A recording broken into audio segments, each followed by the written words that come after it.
કચ્છના ધોરડોમાં રણોત્સવની રંગેચંગી શરૂઆત થઈ। પર્યટકો કચ્છની ભાતીગળ સંસ્કૃતિને માણવા આવી પહોંચ્યા। ઉત્સવમાં દેશ વિદેશના પર્યટકો આવી પહોંચ્યા। આ ઉત્સવમાં સ્થાનિક લોકનૃત્ય, સંગીત, હસ્તકલા અને કચ્છના ભોજનનું પ્રદર્શન કરવામાં આવ્યું છે।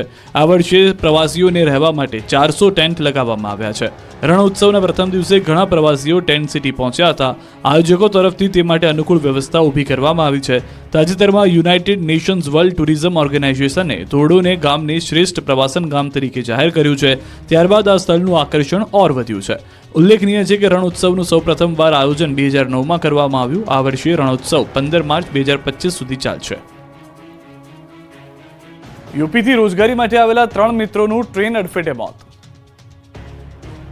સુરતથી એક હૃદયદ્રાવક કિસ્સો સામે આવ્યો। સુરતના ટ્રેનની અડફેટે 3 મિત્રોના મોત થતા શોકનો માહોલ છવાયો। ત્રણેય મિત્રો દિવાળી પૂર્ણ કરી યુપીથી સુરત નોકરી માટે આવ્યા હતા। ત્રણેય યુવકો જરીના કારખાનામાં નોકરી કરવા આવ્યા હતા। ત્રણેય યુવકો રેલવે ટ્રેક પરથી પસાર થઈ રહ્યા હતા। તે દરમિયાન આ દુર્ઘટના સર્જાઈ। યુપીથી આવેલ પ્રમોદ નિષાદ, વણકુ નિષાદ અને દીનુ નિષાદ નામના 3 યુવકોના મોત નીપજ્યા। રેલવે પોલીસે પેટ્રોલિંગ દરમિયાન યુવકોના મૃતદેહ મળી આવ્યા। રેલવે પોલીસે અકસ્માતનો ગુનો નોંધી કાર્યવાહી હાથ ધરી। સુરતના સચિન અને ભેસ્તાન વિસ્તાર વચ્ચે ઘટના બની। વડનગર વલસાડ એક્સપ્રેસ ટ્રેનની અડફેટે આવી જવાથી યુવકોના મોતથી પરિવારમાં શોકમાં ગરકાવ થતા જોવા મળ્યા। ખેડા જિલ્લા આરોગ્ય તંત્ર ખાડે ગયું। છેલ્લા 12 વર્ષથી હેલ્થ સેન્ટરનો અભાવ। ખેડા જિલ્લા આરોગ્ય તંત્રની બેદરકારી જોવા મળી। ડાકોર અર્બન હેલ્થ સેન્ટરમાં છેલ્લા 12 વર્ષથી પ્રાથમિક સુવિધાનો અભાવ છે। 12 વર્ષથી ડાકોર અર્બન હેલ્થ સેન્ટરને મકાન ફાળવાયું નથી। આરોગ્ય કર્મીઓને કામકાજ માટે મકાન શોધવું પડે છે। આરોગ્ય કર્મીઓ ખાનગી મકાન માલિકને વિનંતી કરી મકાનમાં બેસી કામ કરવા મજબૂર બન્યા છે। ડાકોર સબ ડિસ્ટ્રિક્ટ હોસ્પિટલમાં પણ હેલ્થ સેન્ટરને મકાન ફાળવાયું નથી। આરોગ્ય કર્મીઓ ઘરે ઘરે જઈ સગર્ભ માતા, નાના બાળકોમાં ગંભીર બીમારીનો સર્વે કરે છે। બાળકોને રસી આપવાનું પણ કામ કરે છે। જરૂરિયાતવાળા દર્દીઓને મેડિકલ સુવિધા આપે છે, પરંતુ લોકોની સંભાળ રાખનારની જ આરોગ્ય તંત્ર સંભાળ રાખતું નથી। ડાકોર પાલિકા પણ અર્બન હેલ્થ સેન્ટરને મકાન આપવામાં ઠાકરઠૈયા કરી રહી છે। આરોગ્ય કર્મીઓએ તંત્ર પાસે મકાનની માંગ કરી। ધોરાજીની આંગણવાડી બહાર ગંદકીના ગંજ જોવા મળ્યા। રાજકોટ જિલ્લાના ધોરાજીમાં મારુતિનગરમાં આવેલી નંદઘેર આંગણવાડીની બહાર ગંદકીનો ઢગ જામ્યો છે। આંગણવાડી બહાર કચરાના ઢગલાથી બાળકો અને વાલીઓ પરેશાન છે। 38 નંબરની આંગણવાડી બહાર રખડતા ઢોરના ગોબરના ઢગલા થતા બાળકોને જમ્પ મારી આંગણવાડીમાં જવું પડે છે। બહાર ગોબરના ઢગલામાંથી બાળકો રમી શકતા નથી। જ્યારે વાલીઓ પોતાના બાળકોને મૂકવા આવે ત્યારે ગોબરની ગંદકી જોઈ ત્રાહિમામ પોકારી ઉઠે છે। ગંદકીના કારણે રોગચાળો ફાટી નીકળવાની દહેશત ફેલાય છે। ત્યારે વાલીઓની માંગ છે કે તંત્ર દ્વારા તાત્કાલિક આંગણવાડીની આજુબાજુ રહેલ ગંદકીની સફાઈ કરવામાં આવે। નગરપાલિકા તંત્ર દ્વારા આવી ગંદકીથી ઘેરાયેલા આંગણવાડીની આજુબાજુ સફાઈ કરી ફરતે રખડતા ઢોર ન આવે તે માટે ફેન્સિંગ કરવા માટે અપીલ કરી। આ અંગે અનેકવાર રજૂઆત કરી છે, છતાં કોઈ કામગીરી ન થતા તંત્રના પાપે બાળકો આંગણવાડીની બહાર નથી ભણી શકતા કે નથી રમી શકતા। રાજકોટ સર્વેશ્વર ચોકનો મોતનો વોકળો બનશે ભૂતકાળ। આધુનિક બોક્સ કલવર્ટ વોકળો બનાવશે। રાજકોટ શહેરના યાજ્ઞિક રોડ પર આવેલા સર્વેશ્વર ચોકના વોકળો હવે ભૂતકાળ બની જશે।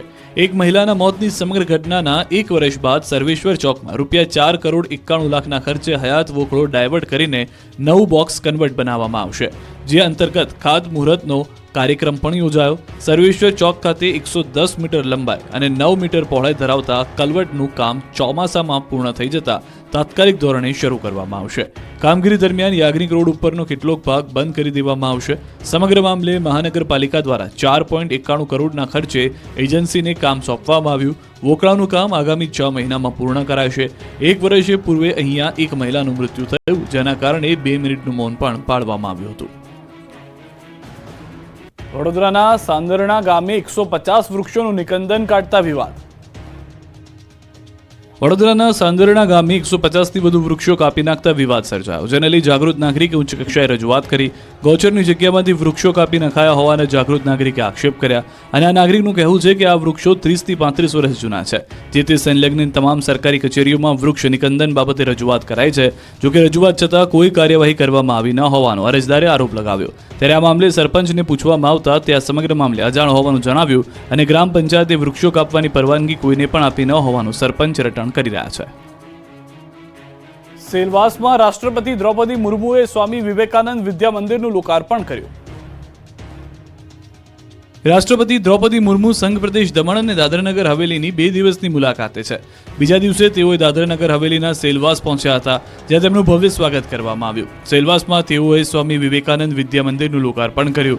આ પ્રસંગે પ્રદેશના પ્રશાસક પ્રફુલ્લ પટેલ અને સાંસદ કલાબેન ડેલકર સહિત પ્રદેશના ઉચ્ચ અધિકારીઓ અને પદાધિકારીઓ સાથે સામાજિક અને રાજકીય અગ્રણીઓ પણ ઉપસ્થિત રહ્યા. દમણમાં પક્ષીઘર અને નમોપથ અને રામ સેતુની મુલાકાત લીધી. આ સાથે જ એક શૈક્ષણિક સંસ્થાની પણ મુલાકાત લઈ અને વિદ્યાર્થીઓ સાથે વાર્તાલાપ કર્યો. આજે બીજા દિવસે તેઓએ શાળાનું લોકાર્પણ કર્યું. શાળા સંકુલના લોકાર્પણ બાદ રાષ્ટ્રપતિ બાળકો સાથે રમત પણ રમ્યા હતા અને તેમની સાથે કરી હતી વાતચીત. તેમની સાથે થોડો સમય પણ વિતાવ્યો હતો. સુરતમાં કાપડના વેપારીએ બનાવી ટ્રેનોના નામની સાડી. તમે ફિલ્મ સ્ટાર નેતાઓના પોસ્ટરવાળી સાડી તો જોઈ હશે, ભગવાનના ફોટાવાળી સાડી પણ મહિલાઓને પહેરતા જોઈ હશે, પણ આ વખતે સુરતના સાડીના વેપારીઓએ અનોખી સાડી બનાવી છે. સુરત કાપડ માર્કેટમાં વેપારીએ નવતર પ્રયોગ કર્યો, જેમાં ફિલ્મ સ્ટાર અને ફિલ્મોના નામ પર અનેક વેપારીઓ સાડી બનાવી રહ્યા છે. તો બીજી તરફ વંદે ભારત, રાજધાની શતાબ્દી, અગસ્ત ક્રાંતિ જેવા ટ્રેનોના નામની સાડીઓની માંગમાં વધારો થયો છે. સાડીઓમાં ટ્રેનના નામ આપવા પાછળ કારણ એ છે કે દેશના લોકો ટ્રેનના નામ સાથે ભારત સરકારના સૌથી મોટા નેટવર્કની જાણકારી મેળવે. સાડી અને ડ્રેસ સાથે અત્યાર સુધીમાં વેપારીઓ મોડલના ફોટા મૂકતા હતા, પણ હવે ટ્રેનના ફોટા મૂકી સાડીને ટ્રેનનું નામ આપી રહ્યા છે. બોરસદના નિસરાયા ગામના દાનવીર ભામાશાહે પોતાના ગામડા માટે 100 કરોડનું દાન કર્યું. ગુજરાતીઓ ભલે પોતાનો દેશ છોડી વિદેશમાં સ્થાયી થઈ જાય, પરંતુ વતન સાથે તેમનું નાતું આખી જિંદગી જળવાઈ રહે છે. તેનું ઉત્તમ ઉદાહરણ પૂરું પાડ્યું બોરસદના નિસરાયા ગામના દાનવીર ભામાશાહે. ગુજરાતી એનઆરઆઈએ પોતાના ગામડાના વિકાસ માટે 100 કરોડ રૂપિયાનું દાન કર્યું. આ દાદા વિદેશ તો ગયા, પરંતુ પોતાના વતન પ્રત્યેનું ઋણ ન ભૂલ્યા. તેમણે પોતાના ગામના બાળકો માટે 100 કરોડ જેટલી રકમની એફડી કરાવી. મેક પટેલ ઉર્ફે મહેન્દ્રભાઈ પટેલ, જે આણંદ જિલ્લાના બોરસદ તાલુકાના નિસરાયા ગામમાં રહેતા હતા, જેઓ અમેરિકા જઈને વસ્યા અને કમ્પ્યુટર સોફ્ટવેરના સલાહકાર તરીકેના વ્યવસાયમાં જોડાયા. તેમણે જે સફળતા મેળવી અને સારી એવી કમાણી કરતા વતન પ્રત્યે ઋણ ચૂકવવા વિચાર્યું, જેથી નિસરાયા ગામના બાળકો અભ્યાસમાં આગળ વધે તે માટે 100 કરોડ રૂપિયાની માતબર રકમની એફડી કરી અને તેને વ્યાજની આવકમાંથી આવનાર સમયમાં નિસરાયા ગામના બાળકોને નિઃશુલ્ક શિક્ષણ તમામ અદ્યતન સુવિધા સાથે મળશે.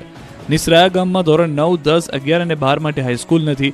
આવનાર સમયમાં હાઈસ્કૂલનું અદ્યતન શૈક્ષણિક સંકુલ નિસરાયામાં મહેન્દ્રભાઈ પટેલ બનાવશે અને તે શૈક્ષણિક સંકુલ તમામ શિક્ષણની અદ્યતન સુવિધા સાથે હશે.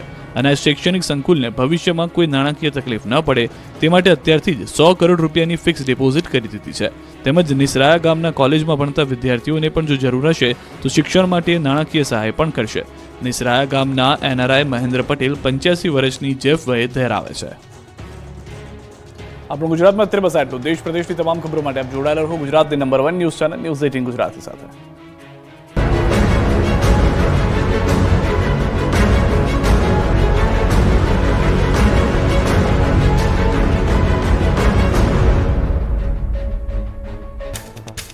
રાજકોટમાં દારૂબંધીના ધજાગરા ઉડાવતો વિડીયો વાયરલ થયો. ટ્રાફિક ડ્રાઈવ દરમિયાનનો વિડીયો વાયરલ થયો.